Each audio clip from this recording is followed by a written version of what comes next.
বন্ধুদের নমস্কার জানাই, আন্তরিক ভালোবাসা জানাই। এখন বাজারে তো রং বেরঙের অনেক সবজি উঠেছে আর মটরশুঁটির দাম খুব কম, সেই জন্যে সবুজ মটরের আর ডাল বানিয়ে আপনাদের সঙ্গে শেয়ার করব। পুরো ভিডিওটা দেখবেন, লাইক কমেন্ট সাবস্ক্রাইব করতে। অল্প একটু হিং ফোড়ন দিলাম। তেলে আমি আগে আলু ভাজাগুলো করে রেখে দিয়েছি,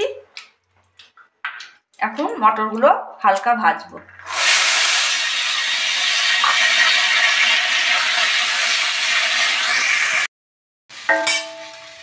মটরগুলো ভাজা হয়ে গেছে, এগুলোকে আমি তুলে নেব।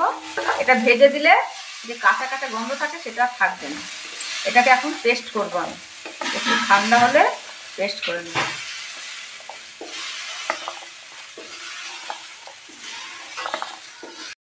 তেল লাগে একদম। প্রথমেই আমি হিং ফোড়ন দিয়েছিলাম, সেই জন্য এখন দেব 4-5 কোয়া রসুন, এক টুকরো আদা, 4টে কাঁচা লঙ্কা, একটু ধনেপাতা, একটু গরম মশলা।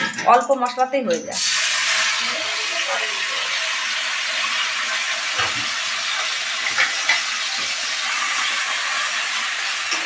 মশলাটা ভাজা হোক, ততক্ষণ আমি ওটা পেস্ট করে নিয়ে আসি। মশলা ভাজা হয়ে গেছে, টমেটোগুলো দিয়ে দিলাম, সঙ্গে আলু ভেজে রেখেছিলাম সেগুলো দিয়ে দিলাম। এবার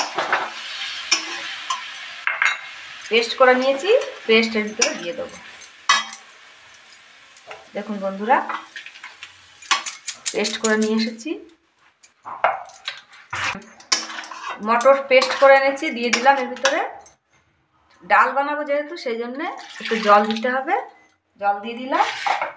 এখন নুন আর অল্প একটু হলুদ দেবো।